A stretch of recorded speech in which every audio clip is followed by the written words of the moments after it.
ایک مرتبہ وہ مشہور واقعہ جو کہ واٹس ایپ وغیرہ میں بہت زیادہ آیا تھا، لیکن عبرت کے لیے میں کہتا ہوں کہ ایک والد اپنے بیٹے کے ساتھ باغ میں بیٹھا ہوا تھا اور بوڑھا تھا کہ اس نے ایک پرندہ اڑ کے گیا، تو اس نے پوچھا کہ بیٹا یہ کیا ہے؟ اس نے جواب دیا کہ فلاں پرندہ ہے۔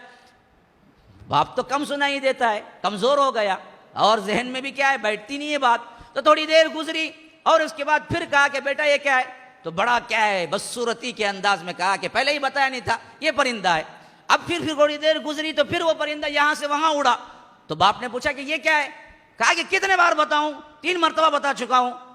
تو باپ نے کہا کہ بیٹا ذرا میرے ساتھ آنا۔ پھر وہ اندر گیا، الماری کھولی، لاکر کھولا، تو اب دراصل بیٹا سمجھ رہا تھا پتہ نہیں اب کیا ہیرے وغیرہ جواہرات یا آ کر کوئی اور چیز ڈاکومنٹس وغیرہ دینے والے ہیں، شاید باپ زیادہ خوش ہو گئے میرے سے۔ تو اس نے ایک پرانی ڈائری نکالی اور کہا کہ بیٹا تم جب بچپن میں تھے 2-3 سال کے، تم نے ایک مرتبہ میں ایسے ہی باغ میں تمہیں لے کے گیا تھا، تم نے 21 بار میرے سے پوچھا کہ ابا یہ کیا ہے، اور میں 21 بار تمہیں بتایا کہ یہ کیا ہے۔ آج تم 3 مرتبہ پوچھنے میں غصہ۔ میں نے وہ ڈیٹ لکھ کے رکھی ہے اس ڈیری کے اندر کہ اس دن تم نے میرے سے 21 مرتبہ پوچھا کہ ابو یہ کیا ہے، تو میں 21 مرتبہ بلا کوئی جھجک کے تمہیں بتاتا رہا۔ آج بڑھاپے میں نے 2 مرتبہ تم سے پوچھ لیا تو تم جھنجلا گئے۔ بچپن بھول جاتا ہے بندہ بہت جلد۔ اپنا بچپن یاد کرو کہ کس حالت میں تمہیں پرورش کی تھی، ماں باپ کی اس کے اندر کیا تقویٰ و کوششیں ہیں۔ فرمایا کہ اما یبلغن عندک الکبر احدہما او کلاہما، دونوں یا ایک بڑھاپے کی منزل پہ پہنچ جائیں، خاص کر فلا تقل لہما اف، ان کے سامنے اف بھی نہ کہو۔ اف، اف کتنا جملہ ہے جی؟ اف کیا مطلب؟ جھڑکی دینا تو بہت دور کی بات ہے، صرف ان کی کسی بات پہ اف بھی نہ کہو، ناگواری کا اظہار بھی نہ کرو، خواہ وہ تمہیں کتنے مرتبہ ہی کیوں نہ کہیں اور وہ کتنے مرتبہ ہی بھول جائیں۔ اللہ حکم دیتا ہے ان کے ساتھ اف بھی نہ کرو، فلا تقل لہما اف ولا تنہرہما، اور جھڑکی تو ہرگز نہ دینا، جھڑکی ہرگز نہ دینا۔ ماں کہتی ہے جا بیٹا جاؤ، میں کتنے مرتبہ گیا میں، نہیں، ریکویسٹ کرو۔ ابھی جا کے آیا تھا، تھوڑی دیر بعد جا رہا ہوں، لیکن تمہارے دوستوں کے لیے، تمہارے اپنی منمانی خواہشوں کے لیے ماں کو جھڑکی نہ دو۔ وہ اولاد کبھی کامیاب نہیں ہوتی جو ماؤں کو جھڑکی دیتی ہے، جو دوست سے زیادہ جو اپنے آپ پر ترجیح دیتی ہے، جو دوستوں کو ترجیح دیتی ہے باپ کے علاوہ۔ باپ کو وہ وقت نہیں، دوستوں کے لیے وہ وقت ہے، ماں کو وہ وقت نہیں، بیوی کے لیے وہ وقت ہے، نہیں، برابری کرو، ان کے لیے بھی وقت دو، ان کے لیے بھی وقت دو، دونوں میں مینیج کرو، بیلنس لے آؤ، ورنہ اللہ تبارک و تعالیٰ کے ہاں پوچھے جاؤ گے، یہ حق ہے ان کا۔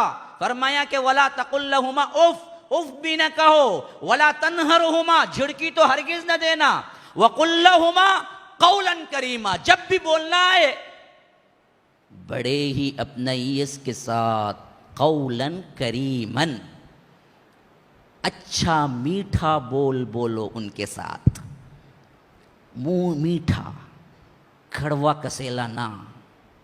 ماں کتنی ہی غصے والی کیوں نہ ہو، تمہارا حق بنتا ہے کہ تم اچھا بولو ان کے ساتھ۔ ماں گالی دے دی میں بھی گالی دوں، بدبخت، ماں کے برابر ہی کرتا ہے۔ ماں تو تیرا غلاظت اٹھائی تھی، تجھے بنایا تھا، تو نے کیا کیا تھا؟ تو ماں کے برابری میں گالی دے گا؟ ماں نے کچھ کہہ دیا تو بھی وہی کہے گا؟ آج کی اولاد برابری کرتی ہے، کہاں برابری؟ اللہ کہتا ہے کہ قولاً کریماً، ایسا بول بولو جو بڑا نرم ہو۔ حسن بصری کے بارے میں رحمہ اللہ، جو تمام تابعین کے امام مانے جاتے ہیں، کہتے ہیں کہ جب وہ ان سے ماں سے بات کرتے تو ماں کو پوچھنا پڑتا کہ بیٹا تم نے کیا کہا، کیا کہا؟ اور اتنے بڑے واعظ تھے اور ان کا مجمع لاکھوں کا ہوتا تھا، لاکھوں کا۔ جب مسجد میں بیٹھ کے خطاب دیتے لاکھوں کا مجمع ہوتا تھا، اور آواز اتنی بلند تھی کہ انہیں لاؤڈ اسپیکر کی تو اس زمانے میں تھے ہی نہیں، لیکن لوگ بات کو بات پہنچاتے تھے، لیکن حسن بصری میں وہ بھی ضرورت نہیں آتی تھی کہ ان کی آواز ہی اتنی کافی تھی کہ لاکھوں کے مجموع تک پہنچ جائیں، ایسی بہترین آواز تھی، لیکن ماں سے بات کرتے تھے تو اتنا آہستہ پس کر دیتے تھے کہ ماں کو پوچھنا پڑتا تھا کہ بیٹا تو نے کیا کہا. اور جب یہ باہر آتے تھے تو طلباء پوچھتے تھے امام آپ کی آواز تو ہزاروں میں پہنچتی ہے، آپ ماں سے اتنا پس بات کرتے ہیں کہ ماں کو پوچھنا پڑتا ہے. تو کہا کہ اللہ نے قولاً کریمہ کہا، میں ڈرتا ہوں کہیں آواز ماں سے بلند نہ ہو جائے، اللہ ناراض نہ ہو جائے، میری آواز ماں سے بلند نہ ہو جائے اور اللہ ناراض نہ ہو جائے. اس وجہ سے مجھے اپنی آواز کو پست کرنا پڑتا ہے، بڑی مشکل سے پست کرتا ہوں، صرف اس وجہ سے کہ اللہ نے کہا ہے کہ قولاً کریمہ، اچھی بات کرو ان سے.